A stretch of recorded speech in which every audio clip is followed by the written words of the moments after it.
El día de hoy va a ser nuestra primera reunión virtual y quiero empezar dándoles un testimonio que me sucedió precisamente esta semana. El lunes tuvimos una junta, nos reunimos, algunos de los líderes y yo, y estuvimos platicando cómo íbamos a llevar a cabo la siguiente reunión. El domingo pasado había yo dado el anuncio que nos veíamos este domingo y resulta que el gobernador da una señal muy clara de que no debemos reunirnos. Esto, la verdad, me puso a pensar, me preocupó mucho. Llegué al nivel del afán. Y esto me hizo estar todo el día afligido, preocupado, sufriéndola, y llegó el momento en que de veras ya era hasta dolor de cabeza, irritabilidad, estaba mal, muy mal. Así es que llegó el momento en el que dije ya no puedo hacer nada, no puedo remediar nada, voy a esperarme mejor a que Dios haga. Y aprendí de esta experiencia, de esta vivencia. Yo saqué una buena experiencia sobre el afán y por eso quiero compartir hoy sobre el afán. El afán es un pecado que no reconocemos, y es que parece que no es pecado, es algo que actúa y tiene el fruto que tendría cualquier pecado, pero nosotros no lo ubicamos como un pecado, y por eso es que es tan sutil, por eso es que tan fácilmente uno se enreda. Yo creo que es un pecado el afán, y a lo largo de la enseñanza creo que vamos a poder ir discerniendo por qué digo que es un pecado. No solamente lleva el proceso mismo que lleva el pecado, sino también produce el fruto del pecado. Y vamos avanzando un poquito más. Quiero desenmascarar el afán. La tentación por estar afanado es muy fuerte. Es algo que no podemos reconocer fácilmente. Es tan sutil que llega un pensamiento, como con cualquier pecado, es una tentación de entrar en el afán, y pues como es afán, como es trabajo, como es cualquier cosa aparentemente común, a lo mejor se trata de resolver un problema, a lo mejor se trata de resolver algo, una situación, una complicación, y tú abrazas ese primer pensamiento que es la tentación, y detrás de él viene una seducción, y como consecuencia viene un afán. Este afán te atrapa, es un pensar y pensar y pensar.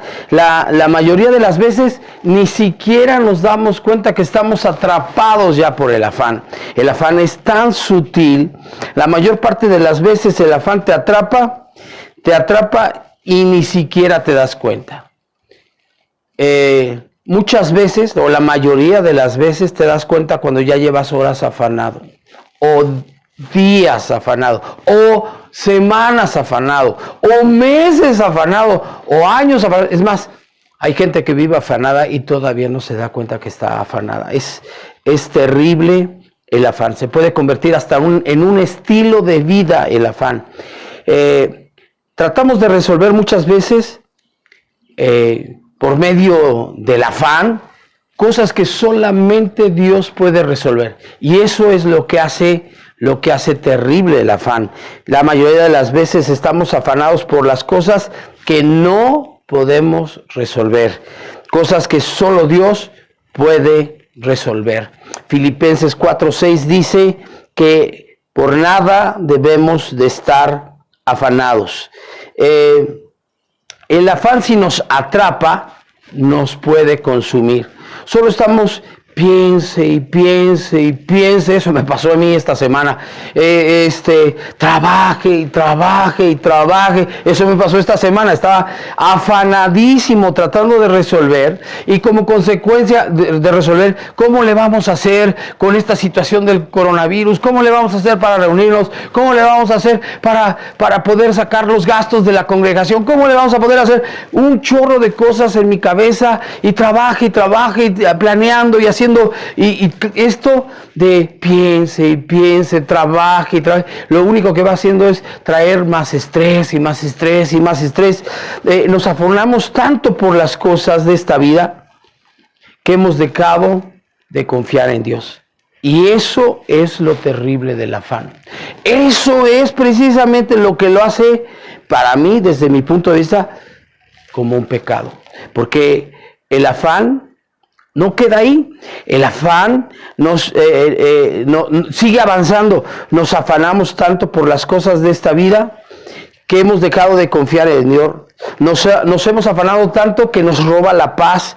Nos hemos afanado tanto que afecta hasta nuestra salud, nuestro estado de ánimo, tu actitud, tus relaciones, tu servicio a Dios, tu relación con Dios, tu intimidad con Dios se ve afectada cuando estás afanado. Por eso se me hace a mí que el afán es como un pecado. Hay afanes que llevan a la gente hasta el suicidio. Y esto, ya viéndolo desapasionadamente, como diríamos por ahí, definitivamente tiene que ser una estrategia del enemigo. El afán puede afectar al nivel de no poder disfrutar nuestra vida, ni la familia, ni las cosas trascendentes que Dios ha hecho en nuestra vida, ni las cosas que Dios nos ha dado. Debemos tener mucho cuidado con el afán, porque el afán no solamente te puede matar físicamente, sino primeramente espiritualmente. Dice Filipenses 4:6, quiero volverlo a subrayar: por nada estén afanados. Mateo 6:34 lo dice así Jesús: no se afanen por la vida, ni por la comida, ni por el agua, ni por el vestido. Y todas estas cosas nos hablan precisamente de una instrucción que el Señor está dando. No debemos afanarnos. Si no nos debemos de afanar por la vida, si no nos debemos de afanar por la comida, si no nos debemos de afanar por el agua, si no nos debemos de afanar por el vestido, mucho menos por todas las demás cosas. Mateo 6:34 dice que no debemos de afanarnos ni siquiera por el día de mañana, es decir, por el futuro. Tenemos que aprender a confiar en Dios. Lucas 21:34 dice: mirad que no se carguen vuestros corazones de, entre otras cosas, de afán. Y de los afanes de esta vida, y de repente venga sobre vosotros aquel día. Estoy convencido y seguro, y por eso quiero compartir esto, que la voluntad de Dios es que no nos afanemos, que no tengamos ningún tipo de afán. Quiero darles 8 características que tiene el afán. La primera es que es frustrante, y para esto voy a ir a Eclesiastés capítulo 2 y verso 20. Dice así: volvió por tanto a desesperanzarse mi corazón acerca de todo el trabajo en que me afané y en que había ocupado debajo del sol mi sabiduría. El hombre más sabio de la tierra después de Jesucristo está diciendo aquí que su corazón se vio desesperanzado. ¿Qué quiere decir esto? Frustrado por todo el trabajo que había hecho y cómo había empleado su sabiduría para trabajar sobre tantas cosas que él estudió, indagó, observó, y después de todo quedó frustrado. El afán nos lleva a la frustración. Eclesiastés 2:17, unos versos antes, nos muestra cómo es infructuoso la segunda característica del afán es que es infructuoso. Dice Eclesiastés capítulo 2 y verso 17. Dice así: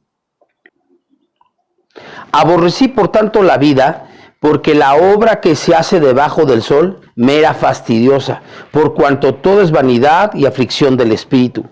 Asimismo, aborrecí todo mi trabajo que había hecho debajo del sol, el cual tendré que dejar a otro que vendrá después de mí. Y quién sabe si será sabio o necio el que se enseñoreará de todo mi trabajo, en que yo me afané y en que ocupé debajo del sol mi sabiduría. Esto también es vanidad.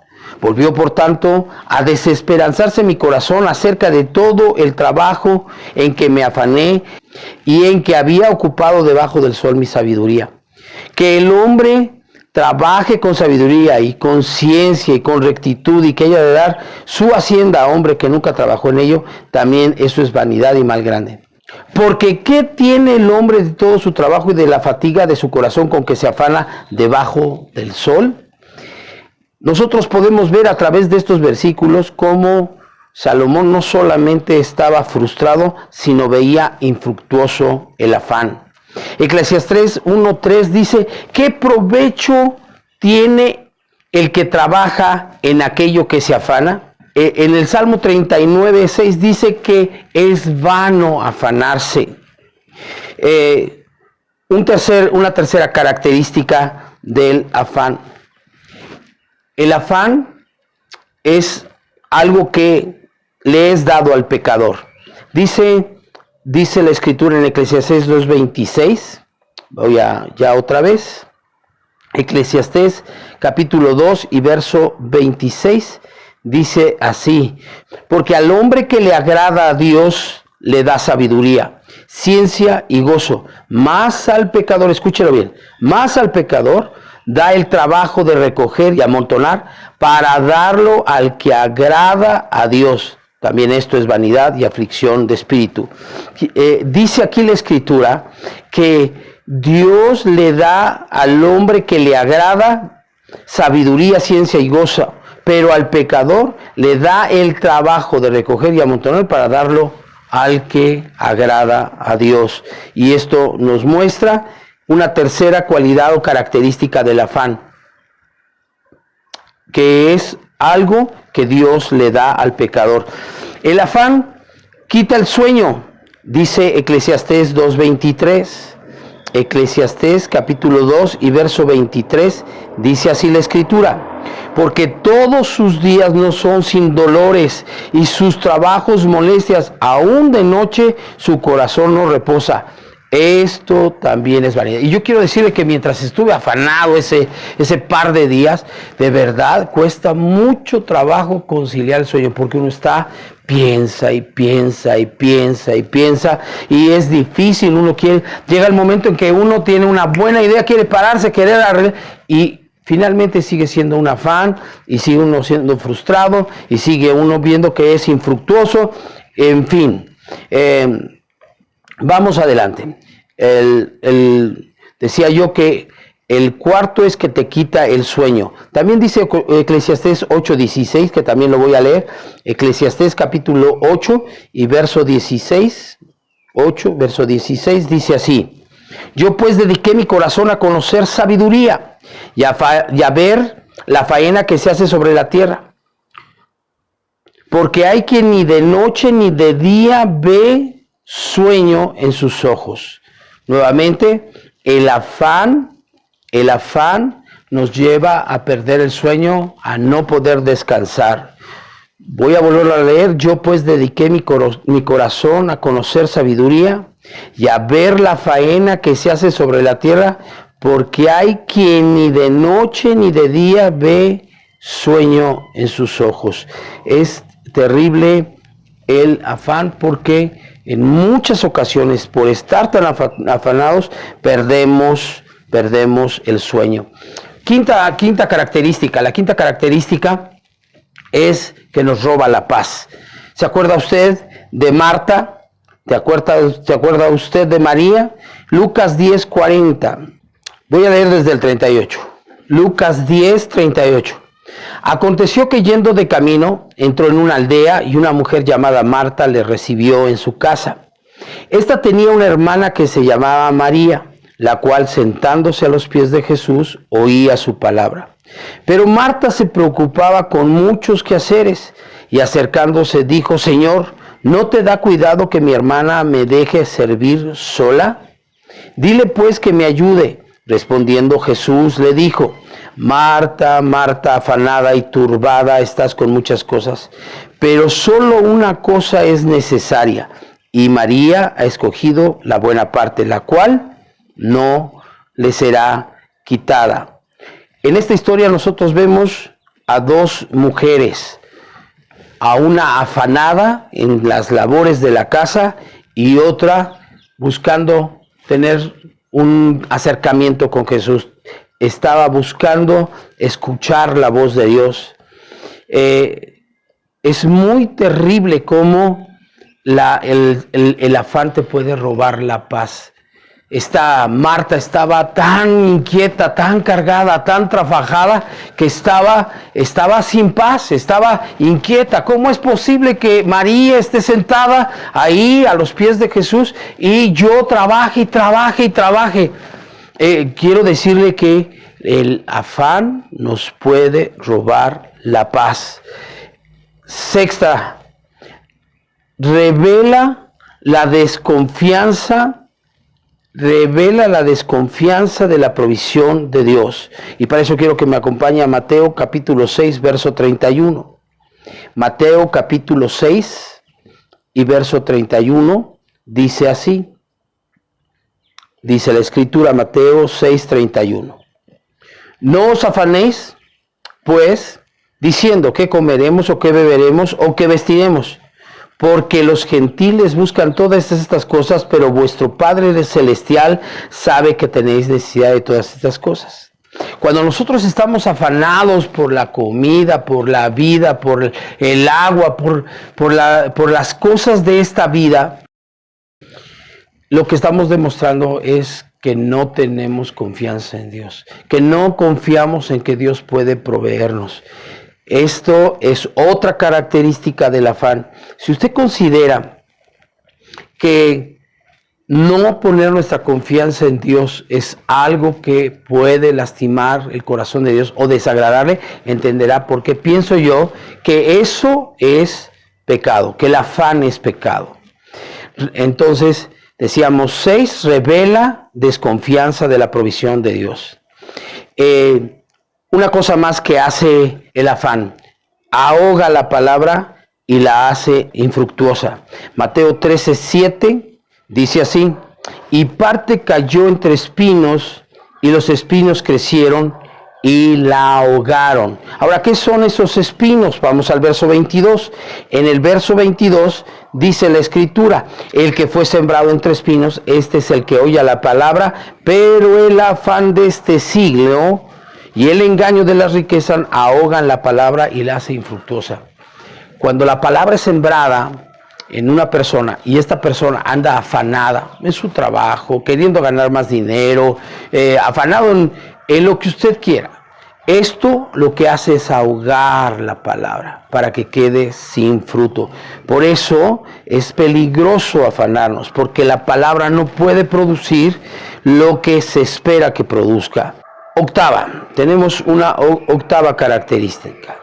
Nos roba la intimidad con Dios. Es que recuerde usted a Marta y a María. Marta, pudiendo haber estado también como María en la intimidad, estaba tan afanada que perdió su intimidad con Dios. Y esto es lo más grave. Esto es realmente lo más grave, que podemos perder la intimidad con Dios por el afán, por estar afanados en querer resolver cosas, en querer que las cosas salgan bien, excelentes, en querer evitar los problemas, en querer resolver los problemas. Nos puede quitar, nos puede alejar de Dios. Nos hace creer, como Marta lo pensó en ese momento, que nuestro afán, lo que estamos haciendo, es más importante que Jesús. arreglar las cosas, que todo esté limpio, que todo esté ordenado, que esté la comida lista, qué sé yo. Es más importante que estar sentado a los pies de Cristo. Eso es realmente lo fuerte. Algunos están tan afanados en su ministerio que creen que es más importante que estar en intimidad con Dios. O sea que no necesariamente son cosas feas. Eso es lo que hace peligroso el afán. Que uno puede estar pensando que es cualquier cosa, que es una cosa importante, trascendente, el ministerio. Pero el mismo ministerio, si se convierte en un afán, nos puede robar nuestra intimidad con Dios. Yo le puedo decir como pastor que una de las cosas con las que más luchamos los pastores es el afán, el activismo, el querer hacer para Dios, y eso muy frecuentemente está atentando en contra de la intimidad que tenemos con Dios. Por último, quiero animarle a que confíe en Dios. Y le quiero dar como una receta para que usted luche con el afán. Le voy a hablar de 3 Ds muy brevemente, pero que van a dar el primer paso hacia la sanidad del afán. Número 1, deténgase. No siga adelante con ese afán. Deténgase. Número 2, despierte. Es que no basta con dejar de hacer, sino tenemos que despertar, darnos cuenta que estamos inmersos en un afán. Y despierte porque tenemos que activarnos, desenchufarnos del afán y volver en nosotros y finalmente darnos cuenta. Tercera D, darnos cuenta. Detente, despiértate y date cuenta. Estas 3 Ds hablan de cómo podemos desenchufarnos del afán. Detente, despierta, date cuenta que estás metido en un afán. No debemos vivir afanados, debemos parar y despertar de todos esos afanes y darnos cuenta que la vida es mucho más que aquello que nos tiene afanados. No te afanes por la vida, ni la comida, ni el agua, ni el vestido. Son las cosas más importantes, por eso Jesús las mencionó en Mateo 6:25. Yo quiero que me acompañe allá, Mateo 6:25. Quiero que esta palabra vaya cayendo en el corazón. Dice así: por tanto os digo, no os afanéis por vuestra vida, qué habéis de comer o qué habéis de beber, ni por vuestro cuerpo, qué habéis de vestir. ¿No es la vida más que el alimento y el cuerpo más que el vestido? Mirad las aves del cielo, que no siembran, ni siegan, ni recogen en graneros, y vuestro Padre Celestial las alimenta. ¿No valéis vosotros mucho más que ellas? ¿Y quién de vosotros podrá, por mucho que se afane, añadir a su altura un codo? Y por el vestido, ¿por qué os afanáis? Considerad los lirios del campo, cómo crecen, no trabajan ni hilan, pero os digo que ni aun Salomón con toda su gloria se vistió así como uno de ellos. Y si la hierba del campo, que hoy es y mañana se echa en el horno, Dios la viste así, ¿no hará mucho más a vosotros, hombres de poca fe? No os afanéis pues diciendo: ¿qué comeremos, o qué beberemos, o qué vestiremos? Porque los gentiles buscan todas estas cosas, pero vuestro Padre Celestial sabe que tenéis necesidad de todas estas cosas. Quiero decirle que los gentiles, entender que la gente allá afuera, que las personas que no conocen al Señor estén afanadas por qué van a comer, qué van a tomar, cómo van a vivir, qué van a hacer de su vida, es algo normal. Algo que debemos esperar, es fácil esperar que eso suceda, pero nosotros como hijos de Dios tenemos que resistir el afán, no debemos enredarnos en el afán y dudar de la provisión de Dios. Dios es nuestro papá y el papá conoce nuestra necesidad, sabe de qué tenemos necesidad. Ahora dice el verso 33. Mas buscad primeramente el reino de Dios y su justicia, y todas estas cosas os serán añadidas. Yo quiero creerle a Dios. Yo quiero creer que si yo pongo a Dios en primer lugar, que si yo le doy el lugar que merece Dios en mi vida, que es el primero, el más importante, yo quiero creer que Él se va a encargar de suplir toda mi necesidad. El reino de Dios, más buscad primeramente el reino de Dios. El reino de Dios se establece en el corazón en intimidad con Dios, es decir, orando, leyendo, congregándonos.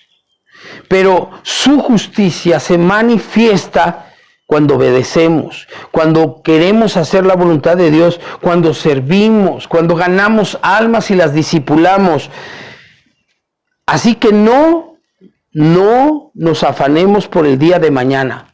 Dice la Escritura en el verso 34, dice así: así que no os afanéis por el día de mañana, porque el día de mañana traerá su afán.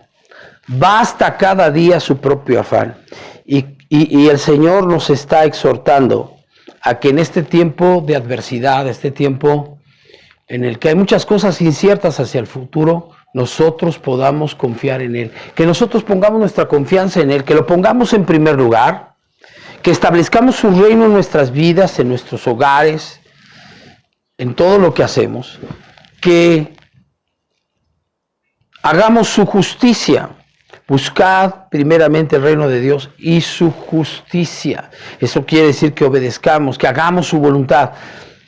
Si nosotros compartimos la palabra en estos tiempos de crisis, en estos tiempos de dificultad, de adversidad, si aprovechamos la oportunidad, esta ventana de oportunidad antes de su venida, de esta ventana de oportunidad para compartir la palabra, mucha gente estará dispuesta a escuchar. En las épocas de crisis, en los tiempos de crisis, es cuando la gente está más abierta a recibir lo que Dios tiene que decirles, a recibir a Cristo. Así es que aprovechemos este tiempo, esta oportunidad que Dios nos da para tocar, para consolar, para bendecir la vida de otras personas. Pídale a Dios. Filipenses capítulo 4 y verso 6. Dice así: por nada estéis afanosos, sino sean conocidas vuestras peticiones delante de Dios en toda oración y ruego con acciones de gracias. Y esto nos habla de que Dios lo que espera de nosotros no es que estemos afanados, sino que llevemos nuestras cargas, que llevemos nuestras necesidades delante de Dios, que nosotros nos acerquemos a Dios y le pidamos a Él, porque Él todo lo puede y Él sí puede suplir nuestra necesidad. Por nada estéis afanosos, sino sean conocidas vuestras peticiones delante de Dios en toda oración y ruego con acción de gracias. Así es que una cosa muy importante que debe acompañar nuestra petición, nuestra necesidad puesta delante de Dios, es tener una actitud de agradecimiento. Versículo 7 dice: y la paz de Dios que sobrepasa todo entendimiento guardará vuestros corazones. Guarde la paz. No se inquiete, no tenga temor, guarde la paz. El afán roba la paz, pero si usted guarda su paz, estoy seguro que vamos avanzando en desechar el afán de nuestra vida. Y la paz de Dios que sobrepasa todo entendimiento guardará vuestros corazones y vuestro pensamiento en Cristo. Dice la Escritura, el verso 4, regocijaos en el Señor siempre. Otra vez digo, regocijaos. Esta es una orden que nosotros tenemos que darle a nuestro espíritu. Regocíjate en el Señor. Nosotros hemos entendido que Dios no quiere que nos afanemos, sino que nos regocijemos en Él. Por eso empecé a leer desde el verso 6, por nada estéis afanosos. Es el mismo contexto. El Señor nos está hablando en el verso 4, 2 versos antes, que debemos regocijarnos. Y el verso 5 dice, vuestra gentileza sea conocida de todos los hombres. El Señor está cerca. Y yo le quiero decir que esta es una oportunidad para ser gente buena, para ser gente amorosa, gente considerada, gente que considera a los demás. Dice la Escritura, el Señor está cerca. Y créame, está muy, muy cerca su venida. Para ir cerrando, Dios es todopoderoso y puede suplir nuestra necesidad. Así es que confiemos en Dios. Primera de Pedro 5:7 dice así. Primera de Pedro, capítulo 5 y verso 7. Echando toda vuestra ansiedad sobre Él, porque Él tiene cuidado de vosotros. Yo le quiero decir que Dios tiene cuidado de usted. Que Él no quiere que se afane, quiere que ponga su ansiedad, eche su ansiedad en el Señor. Dice aquí, echando toda vuestra ansiedad sobre Él. ¿Qué expresión la que usa Pablo, la que usa el Espíritu Santo a través de Pablo para decirnos, echando toda nuestra ansiedad sobre Él? Porque Él tiene cuidado de nosotros. Yo le quiero decir que tiene cuidado de usted, tiene cuidado de mí, tiene cuidado de nuestras familias. Dios le ama y le va a guardar, le va a cuidar. Yo estoy convencido de que si nosotros echamos fuera el afán, si en lugar de estar afanados confiamos en Dios y nos regocijamos, vamos a ver la gloria de Dios. Últimos dos versículos. Salmo 127, verso 2. Lo voy a leer en la palabra de Dios para todos. Dice, voy a leer desde el verso 1. Si el Señor no construye la casa, los constructores pierden su tiempo. Si el Señor no vigila la ciudad, los guardias pierden su tiempo. Escuche por favor lo que dice el verso 2. Pierden el tiempo ustedes que se levantan temprano y se acuestan tarde para comer un pan conseguido con sufrimiento. Todo esto habla del afán. Porque Dios da a quien ama, aún mientras duerme. Y lo que yo quiero decirle es que Dios, aún mientras dormimos, Él puede darnos los anhelos, los deseos de nuestro corazón, suplir nuestra necesidad. Confíe en Dios. Y por último, vamos a Eclesiastés 9, verso 9. Dice así, Eclesiastés 9, verso 9. Voy a leerlo en la palabra de Dios para todos. Dice, disfruta la vida con la esposa que amas. Todos los días de tu corta existencia que Dios te permite vivir debajo del sol. Eso es lo que te corresponde de tu vida y tu trabajo bajo el sol. Señor, en esta hora yo levanto delante de ti a todos los miembros del manantial. Yo los cubro con tu preciosa sangre. En el nombre de Jesús te pido que haya fe en sus corazones. Que aprendan ellos a confiar en ti. Que no duden de tu provisión, Señor. Que guarden su paz. Que no permitan que sea robada la paz de sus hogares. Pero sobre todo que no pierdan su intimidad contigo. Yo los cubro con tu preciosa sangre. Te pido, Padre, en el nombre de Jesús, que tú les fortalezcas, que les afirmes en la fe y que en estos tiempos de adversidad ellos aprendan a confiar en ti. No es en los tiempos de bonanza, en los tiempos tranquilos y de paz donde se ve quién es verdaderamente un hijo de Dios. Es en los tiempos de crisis, en los tiempos difíciles. Y yo en el nombre de Jesús bendigo a tus hijos, a aquellos que están firmes en la fe y que están listos y dispuestos para permanecer firmes delante de toda esta adversidad. Yo declaro en el nombre de Jesús que sus finanzas están guardadas.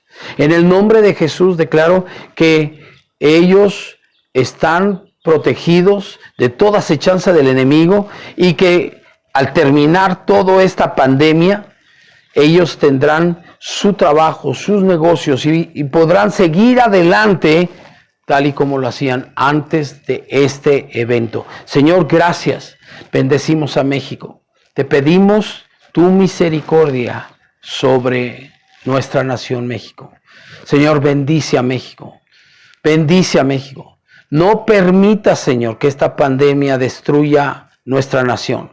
Te pedimos, Padre, en el nombre de Jesús, que tengas misericordia de México.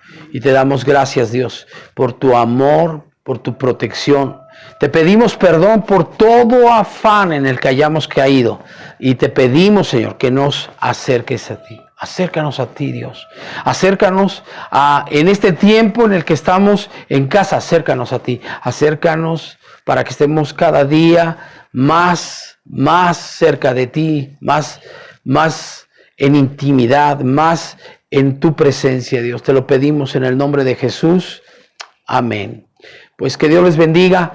Estoy agradecido con Dios por la oportunidad que nos da de seguir compartiendo la palabra. Espero que este video les llegue a todos y corra, no solamente que se quede en el manantial, que pueda ir mucho más allá a personas que tengan necesidad y que represente para ellos agua en el desierto.